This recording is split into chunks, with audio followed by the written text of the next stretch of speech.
Max Biaggi took a few days off, then put in one test session day between Jerez and Nürburgring, and altogether it seemed to have paid off for the 23-year-old world champion. He topped the 250 class at the Nürburgring throughout the weekend. Friday, he complained of a brake problem, but it didn't seem to show. He was still quickest of all, topping the leaderboard, 0.677 seconds ahead of Ralf Waldmann. This was Biaggi's first visit to the track, and he put in 26 laps in the session, a figure beaten only by Waldmann. On Saturday, he found better suspension settings on the Chesterfield Aprilia and went quicker still, chopping 0.4 of a second off his previous best lap. Second fastest was local hero Ralf Waldmann on the HB Honda. He escaped a near crash on Friday when he ran off the curb at the new modified tight chicane. Waldmann finished 0.677 of a second down on Biaggi after Friday's qualifying session, after being down in 5th place after the morning's free practice. But Ralf closed the gap on the Italian on Saturday. Once again, he put in more laps in the session than anyone else other than the German Adi Stadler, and cut the gap to just under half a second, 0.434 of a second to be precise. Ralf shrugged off the suggestions that he was under pressure at his home Grand Prix.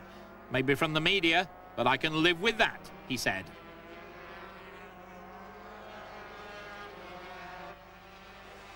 Tetsuya Harada, the championship leader, was down in 7th place after Friday's qualifying session, and life was made even more difficult when mechanical problems put him out of Saturday morning's untimed practice period after just 3 laps. Both he and team boss Wayne Rainey complained bitterly at the 250cc Class 1 bike rule that prevented the 1993 250 world champion completing his setup and tyre choice. Jean-Michel Bayle, on the other hand, was delighted with practice. Bayle, Biaggi's teammate on the Chesterfield Aprilia team, had been complaining bitterly about not having the same machinery as the Italian.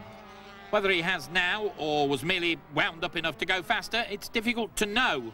Whatever the reason, the 26-year-old Frenchman, former motocross world champion, produced his best ever qualifying performance with 4th fastest time.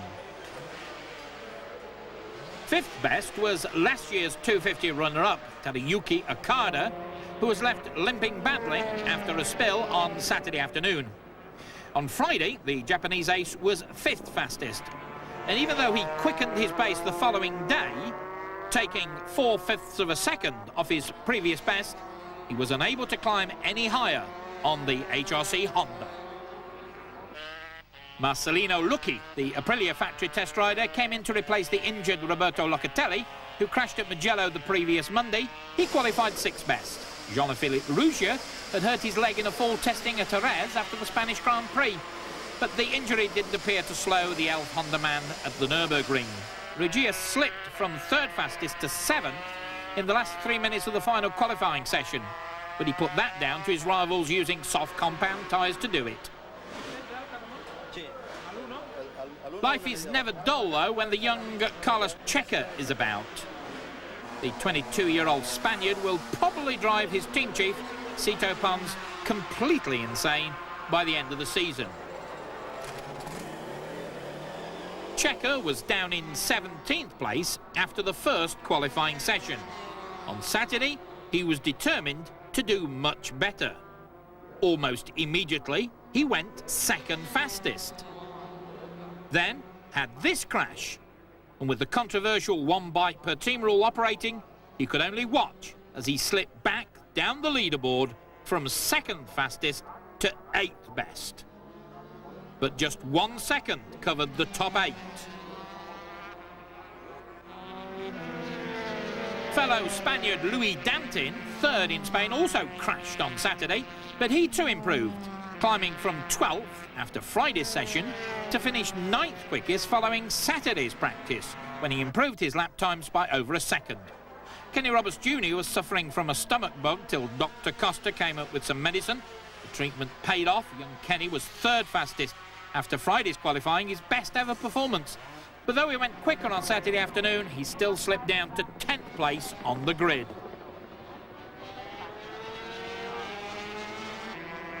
But the German Grand Prix, like many this season, will be remembered as much for the crashes as for the racing. The tyres were slow to get up to working temperature, and this spectacular get-off by Japanese 250 star Nobatsu Aoki was typical of just how quick the back end let go.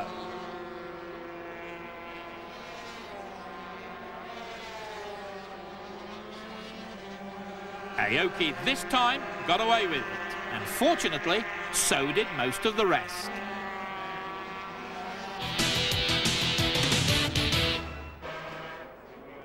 Mick Doohan topped the 500cc practice for the 5th time in a row this year, but the Australian didn't have a trouble-free practice session. On Friday afternoon, he crashed at speed when the rear tyre broke away. Like many riders, he'd been caught out by the Michelin tyres, taking longer than usual to warm up. He broke a finger on his left hand in 3 places in that fall.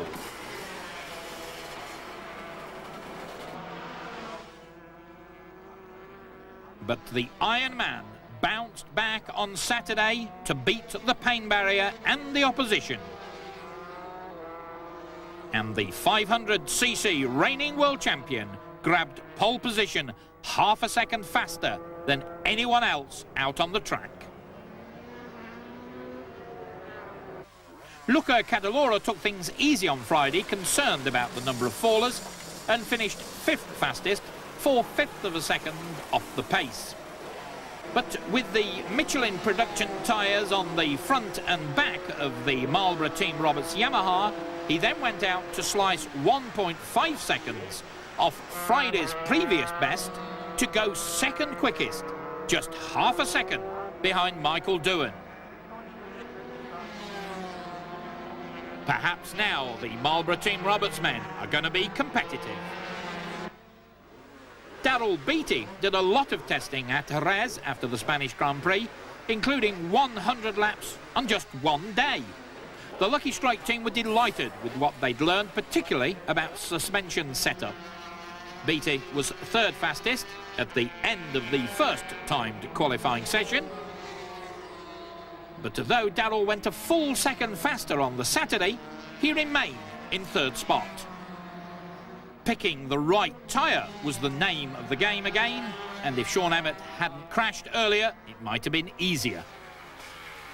4th quickest was the Italian Loris Capirossi on the Marlboro Team Pilleri Honda. He had been on pole after Friday's time session, but traffic stopped him having a real go on Saturday. This was the 3rd time this season that the 22-year-old Italian, having his first year in the 500cc class, had qualified on the front row of the grid. But so far, Loris has been unable to convert those great qualifying performances into top 3 finishes.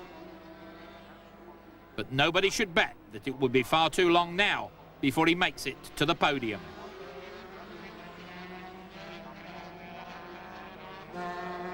Loris Reggiani, victim of a fearsome crash at Jerez 2 weeks ago, shrugged off the pain to take the lightweight 400cc Aprilia into 5th place on the final qualifying leaderboard. He was disappointed. He wanted a front row spot for a good start. Shinichi Ito was 6th quickest. The Repsol Honda rider is regaining fitness and self-confidence after his pre-season Eastern Creek and Japanese Grand Prix crashes. So Ito was up in 4th place on the leaderboard after the first session. Like everyone else, he went quicker, taking over 1.7 seconds off his previous best, but he still dropped to 6th. Brazilian Alex Barros improved from 9th fastest on Friday to finish 7th best, chopping a staggering 1.7 seconds off his previous best. But he too was a faller, crashing on Saturday afternoon. The Brazilian still searching for more sponsorship to keep the Irv Kanemoto team running, though. He'd flown back home to South America in a bid to add to his list of backers. Big crashers like his get-off at the Japanese Grand Prix at Suzuka, though, have been very expensive. But with the undoubted talent, skill and experience of the young Brazilian, surely he'll land a sponsor that he and his team boss deserve very soon.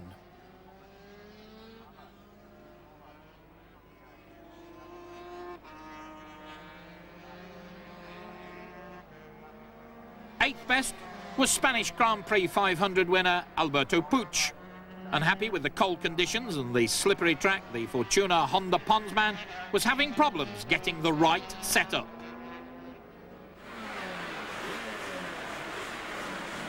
It was difficult to believe this was the man who'd wowed the crowd at Jerez and scored an impressive first Grand Prix victory. At the Nürburgring, he was in trouble. Two crashes on Friday, one on the free practice session and one in the afternoon's time session, left Alex Crivillé with a bruised and sore right foot.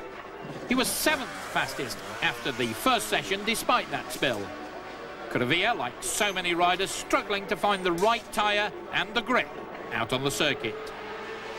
Changes to the Repsol Honda suspension and gearing were in the wrong direction.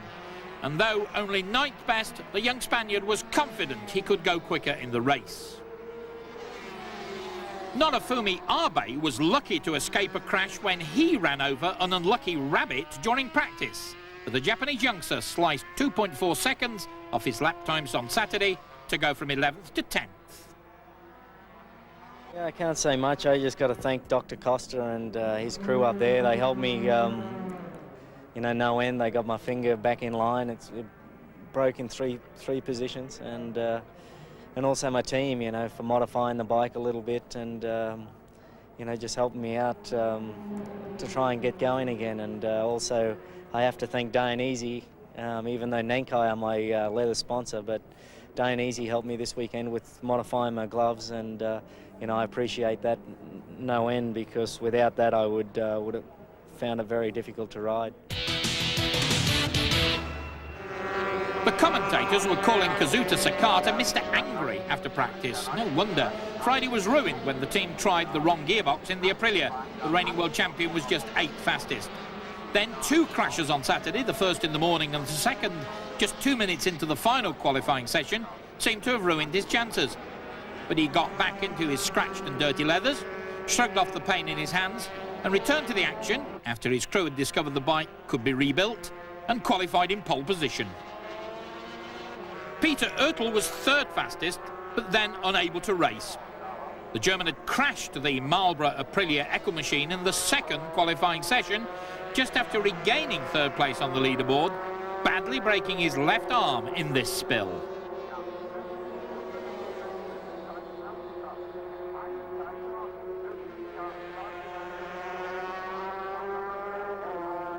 Hirochika Aoki, the sensational Japanese racer, just 19 years old at the end of May, was 2nd fastest on the Blumex Honda, just 0.015 of a second slower than Sakata. The teenager was in fact fastest on Friday, and though working hard to improve suspension on Saturday, lost out to Sakata for pole position within the closing stages of the session. 3rd place on the grid went to another Japanese ace, Akira Sato, on his Dock Shop Honda, despite a spill on Saturday morning. With Oertel out, it let Nobi Ueda onto the front row of the grid on the GV Racing Honda. Staggeringly, Nobi didn't crash on either Friday or Saturday. But he did have the occasional scare like this excursion over the curb. The Spaniard, Emilio Alzamora, was on row 2 on the Scott Racing Honda. Defying all the odds, he didn't crash in practice either. Next to him was Tomomi Monaco on the FCC Technical Sports Honda, 7th fastest. There were 22 125 crashes, and Masaki Tokudome managed to clock up 2 of these spills. This is just one of his get-offs from the Team Ditter Plastic Honda. He escaped injury both times and went on to take 8th place on the final practice leaderboard. The fans turned up to watch this year's German Grand Prix with 4 days of thrilling action from Thursday to Sunday on the bill. With tight championship battles at the top of the 250 and 500 classes and the absolute certainty of thrilling racing in the 125s, the scene was set for non-stop entertainment.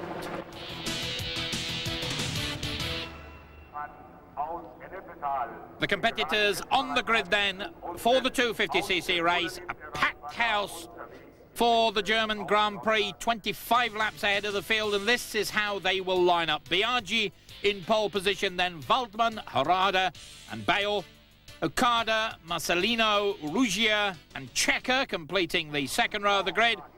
It's the all clear. The man with the red flag moves off. It's eyes on those traffic lights.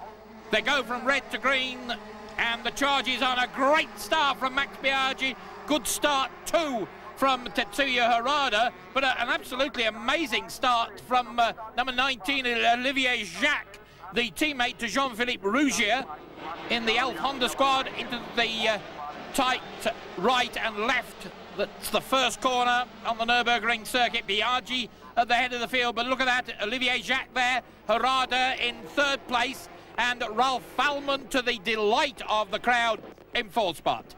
Biaggi out in front. He said he's going to use some soft compound tyres to try to make an early break. He could pay the penalty for that in the closing stages. Biaggi leads then.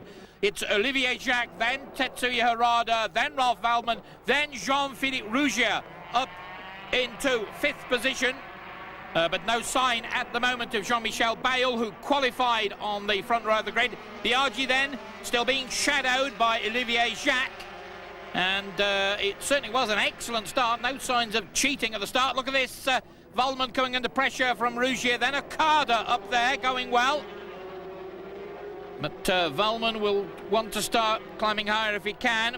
Germans won't like him back there in fourth place. Under pressure from Ruggier.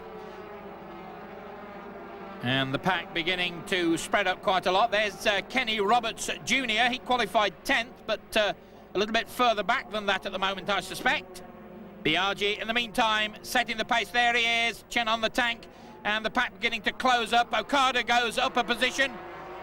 Okada on the move, but Biaggi is the man out in front. And look at that, he's breaking clear of the chasing pack. The reigning world champion going, and Fallmann on the inside of Harada, but doesn't go through. Olivier Jacques still there in second place, the young Frenchman, then being pushed all the way by Harada and Fallmann. And while this battle goes on, and we're watching now from Ralph Waldmann's motorcycle, these three scrapping it out for second, third and fourth, and Biaggi disappearing all the time. Biaggi quickest in practice, and he's just streaking away from the opposition. Olivier Jacques there. What a great start. This is his first season of 250cc racing, and he really is making a big name for himself. Can he hang on to a top three place? He's in second position at the moment, number 19. But Harada beginning to put the pressure on, and Tetsuya Harada looking for the inside line. He's on the better line going into this left-hander, and the experienced Harada, the 1993 world champion, goes up a place. Well, he's getting fairly desperate, and Olivier Jacques loses another place, or does he? Yeah, Fallmann goes through, so Jacques slipping back from second place to fourth. Harada and Fallmann now have got ahead of him, but it's still been a great performance. And look at this, Olivier Jacques not being dropped off.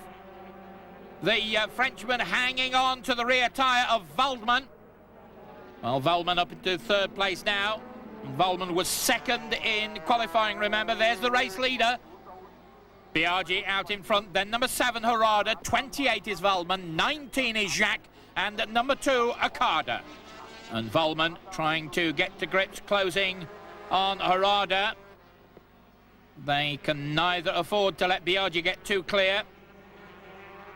And Fallmann got a bit of a slide on coming into the corner. Oh, another big slide, and down he goes. Ralph Fallmann crashes out of the German Grand Prix. And the hero of the crowd here at the Nürburgring is out of the race. So, suddenly, that leaves Harada in second place, and a real battle going on for third spot now. Jean-Philippe Ruggier has moved up, and here's Kenny Roberts Jr. Behind them is Olivier Jacques. So the Elf Honda machines, the full factory job for Jean-Philippe Ruggier, and the standard production thing for Olivier Jacques. In that scrap, number 2 is Okada, and further back is Jean-Michel Bayle, who's beginning to make up ground. And Kenny Roberts, who qualified 10th, and we caught a glimpse of him well down the field, has really made a charge up through the pack. And he is going one side, then the other. He's on the inside, has to drop back. And perhaps that was a wise move, because Jean-Philippe Ruggier from Toulon is a bit of a tough cookie. You don't mess around with him. And here's Luis Carlos Morel, the Spaniard, unceremoniously dumping his Honda, and he's out of the German Grand Prix. Back with the battle for third place, still Rugier, then Kenny Roberts Jr., Okada, and Jean-Michel Bayle. Olivier Jacques dropping further and further back. I suspect it could be a tyre problem for him. So two separate battles going on. Biaggi out in front, Harada a long way back. Then the scrap a little bit further back between Rugier and Kenny Roberts, and then this battle between Okada and that former motocross world champion Jean-Michel Bayle. Oh, and the dirt get kicked up, and Kenny Roberts has run onto the grass, and he'll lose an awful lot of ground. He has.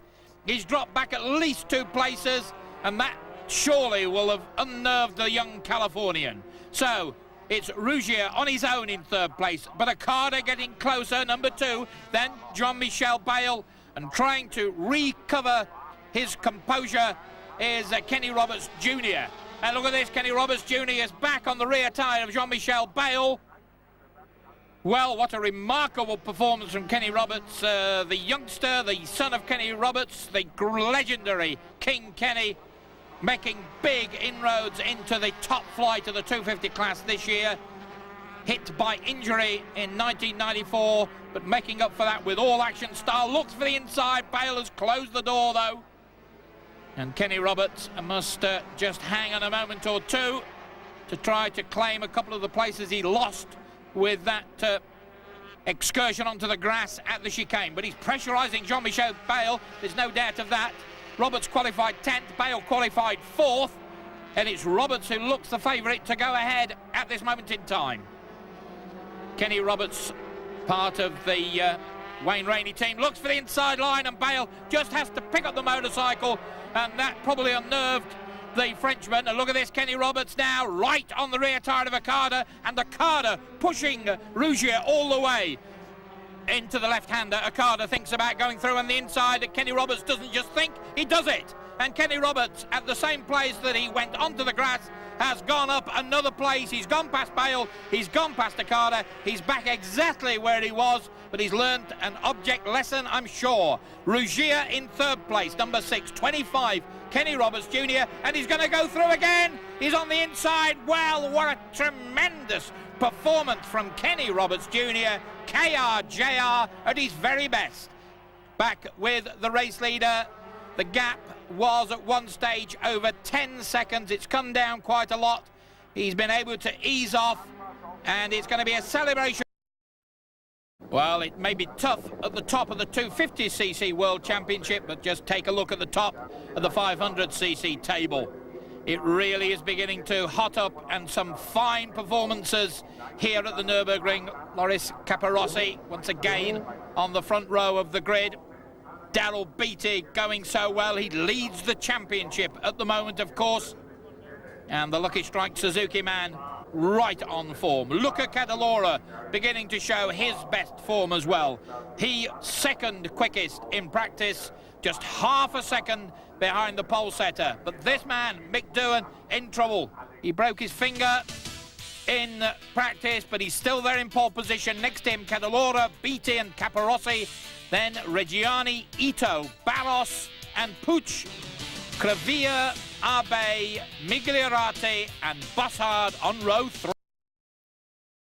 Alberto Puig and Luca Cadalora now battling for third position.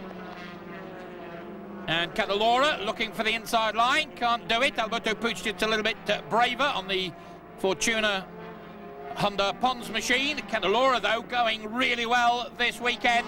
Back to his old form. Oh, and that's Andrew Stroud going down in a big heap. That really was a nasty high side for the New Zealander. And now Michael Doohan has caught up with Daryl Beattie. And, well, I thought for a minute he was going to storm through on the inside on this downhill run. Changed his mind. They've already caught a tail ender. That's Pedicini, who's had problems with the motorcycle all weekend. That's not his normal form, but they've caught him very early and lapped him very quickly. Daryl Beattie the leader, but Michael Doohan is on the prowl. The world champion who trails by just 4 points in the championship battle now has got Daryl Beattie in his sights. Another lap goes into the book, and Daryl Beattie on the Lucky Strike Suzuki striving to keep ahead of the Repsol Honda, but Michael Doohan's on the inside, and surely he goes to the front now. He does. Beattie could do nothing about that, and Michael Doohan goes ahead for the first time in this race. Beattie there, still with him though. Cadalora kicking up the dirt behind them in third place. Alberto Puig there in fourth position. So Doohan in the lead. Daryl Beattie chasing him, trying to put the pressure on. And Doohan, of course, very much injured, won't have painkillers. He doesn't believe in them, said he didn't take them when he had his badly broken leg, won't take them now he's got a mere badly broken finger. So the Australian, the hard man, out in front, fellow Australian Daryl Beattie in second place. And Beattie refusing to give in, closes the gap. Cadalora not that far away. Alberto Puig, well, dropping back just a little bit in the fight for third position. And Doohan coming under more and more pressure from Daryl Beattie. Beattie closing the gap. And round the final corner onto the start and finish straight. That's the gap between first and second men. And Daryl Beattie keeps his head down behind the bubble as long as he can, just 2 or 3 machines length behind Doohan. Cadalora still there, so too is Alberto Puig. This is the battle for the lead though. The reigning world champion, number 1 out in front, number 4, 24-year-old Queenslander Daryl Beattie on the Lucky Strike Suzuki in second place. Oh, and a big moment there for Michael Doohan. The back end stepped out, and Doohan looks back to see how many other people are behind, and Daryl Beattie seizes the chance. He goes through to regain the lead. Now, and a bit of consternation there in the Repsol Honda pits. Daryl Beattie, though, will have delighted the Lucky Strike Suzuki folk. And now Michael Doohan back in second place again. And the man who leads the World Championship at the moment out in front. Let's have a look at this moment in slow motion. Well, the back end definitely just kicked out, and Doohan was sharp as a button. He picked it up, sorted it out, and on a meeting when so many people have crashed, that was good, and Doohan goes through to regain the lead. He's recovered from that moment, and Daryl Beattie pushed back to second place again. Beattie thought about diving through on the inside of the next left-hander. The very fast, flat-out in top left-hander down the hill. Decided not to do it. And Michael Doohan is back in command. There's Beattie. We caught a glimpse of Luca Cadalora in the background. And down goes Doohan. He's crashed for the second time this weekend. And consternation in the Repsol Honda team. They cannot believe it. And I'm sure Michael Doohan can't either. He's on his feet. He's unhurt. Shakes his head. Well, a gesture of complete disgust. Whether that's with the bike, the tyres, himself, or the track, we shall not know. But Michael Doohan disgusted and out of the race. And this man leads Beattie out in front. Luca Cadalora inherits second place. Alberto Puig, then it's 65, Loris Capirossi. 7, Shinichi Ito. Then 6, Alex Crevilla. 9, Alex Barros, the Brazilian. Well, they've closed together. This could turn into a bit of a ding-dong scrap. And this is the view from the on-bike camera of Alex Barros as he chases that group ahead of him. And the Brazilian could do with a back full of points here. Back with the race leader, the Suzuki, snaking a bit, but everything under control. Cadalora still there in second spot. Alberto Puig, number 5, and Shinichi Ito on the move. He's on the inside of Capirossi, and Loris Capirossi can do nothing about it. Has to give way to the Japanese rider. Well, he's back with a beautiful slow motion look at the riding style of Daryl Beattie. Back with the battle a little bit further back, and Alex Crevilla now has gone ahead of Loris Capirossi, and he's in chase after fellow Repsol Honda man Ito. Of course, the number 1 man in the Repsol Honda squad, Mick Doohan, out of the race. And Inichi really is very quick, perhaps the quickest man out on the circuit at the moment. And Crevilla in tow, not letting his teammate get away. And back with the leader. And a big wheelie there from Cadalora behind. Daryl Beattie was 4 points ahead of Mick Doohan. He'll add another 25 if he can get safely to the checkered flag. And this is the rear-facing camera on Alex Barros's bike. Behind him is Norik Abe. Well, good battle there. Cadalora still second, number 5 Pooch still third. But look at this, Ito getting closer and closer. Crevilla up there as well. And Daryl Beattie just putting in the laps. A lonely ride out in front, but further back it's turning into a good scrap because Cadalora, who seemed a secure second place man, is about to be visited by Shinichi Ito. And Ito would like to make amends for crashing while leading the Japanese Grand Prix, and he's got Cadalora firmly in his sights. Cadalora on the Yamaha, Ito on the Honda, and the Honda just pulls out of the slipstream, winds up the wick, and Ito goes up into second place. Cadalora pushed back to third position. Now, can Ito get close to Daryl Beattie, we ask? He caught Cadalora very quickly and got ahead of him very easily. And here's the scrap with Crevilla now ahead of Alberto Puig. So that all-Spanish battle raging a little bit further back. And Alberto Puig has not really been happy here at the Nürburgring.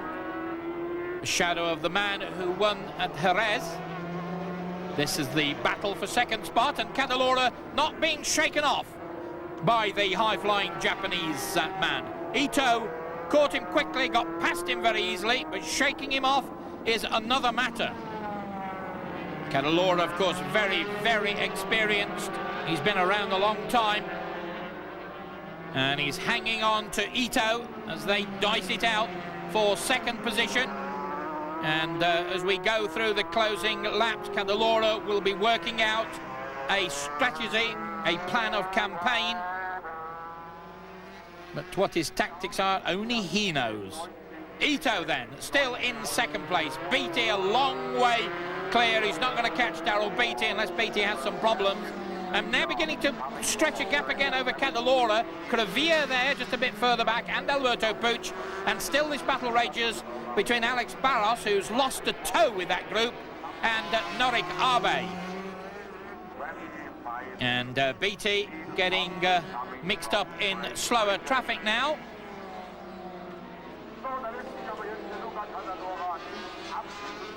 Ito still under pressure from Cadalora, and Crevilla and Albert Puig are getting closer to the two men dicing it out for second and third place. Are we in for a four-rider battle? And some more great slow motion stuff showing these men and these machines at work. Those eyes staring down the track, and at the moment they're staring at the back wheel of Shinichi Ito.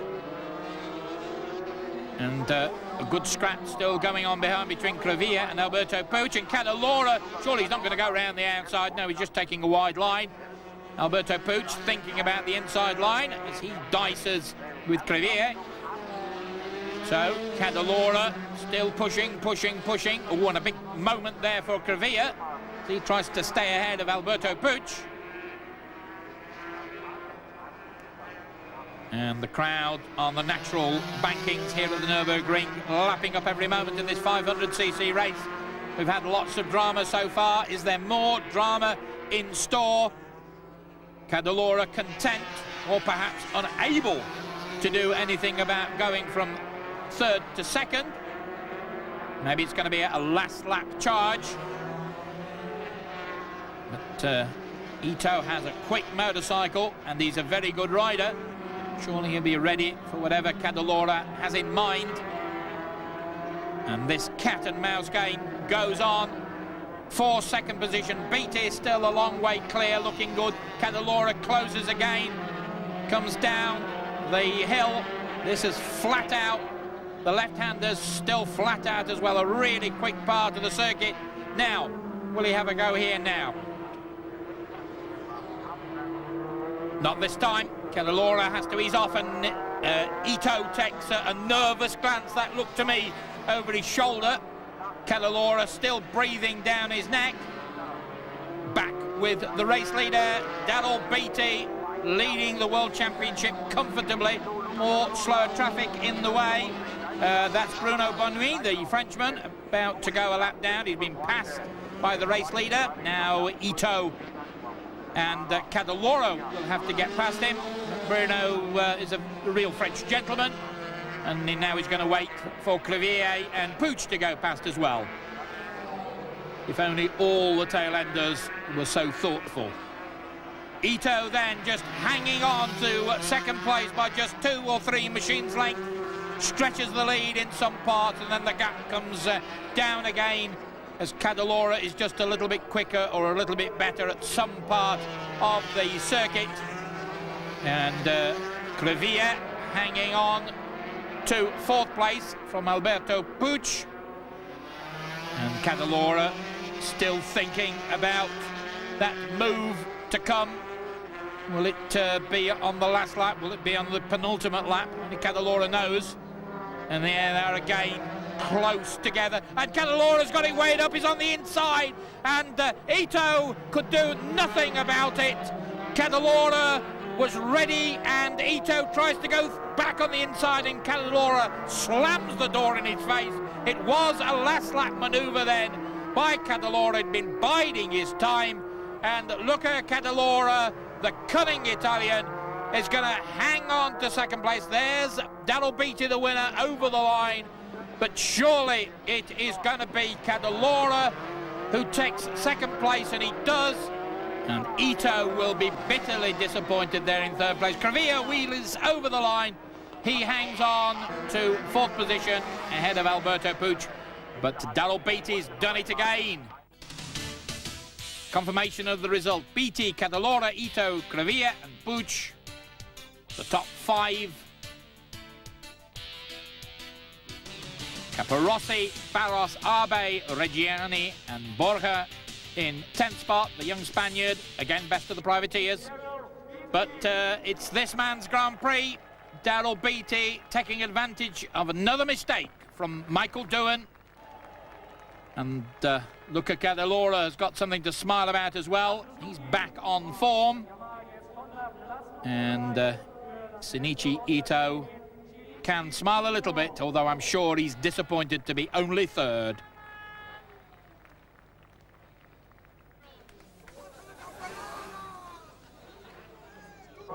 Yeah, today turned out good for us. Before the race we were deciding on what tyres we're going to use, and in the end we finished up going for a harder tyre, front and rear, and it all turned out well for us. The race was made a lot easier with Mick coming off, and it made it a little bit easier on me, and it looked like it was going to be tough there, and it's the way it goes. It was a hard race. At the beginning I tried to be closer to Beattie and Mick Doohan, but really I cannot catch them, and so I was trying to keep some gap between the other guy back to me, like Puig before, and then Ito. But one time I went straight in the chicane, in the small chicane, and I lost, 1 second or more, and Ito passed me. And the only thing for me was to try to pass him again in the last lap. Luca beat me on the right corner, just before the final straight. I thought he was going to try and get me at the chicane, but he got me earlier than I expected, and I'm very disappointed that he did that to me.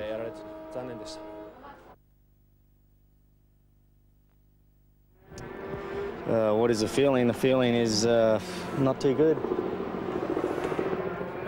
Do you know exactly what happened, how it went? Yeah, the front tyre just let go, and I crashed. There wasn't much else I can really say. It was one thing what I didn't think was going to cause me any problem. I put it in there, and midway through the corner, the tyre just let go, and I crashed. I just don't know what the problem is. Due to the championship, well, Beattie now on 99, 29 ahead of Doohan. Alberto Puig 3rd, then Cadalora and Crevier.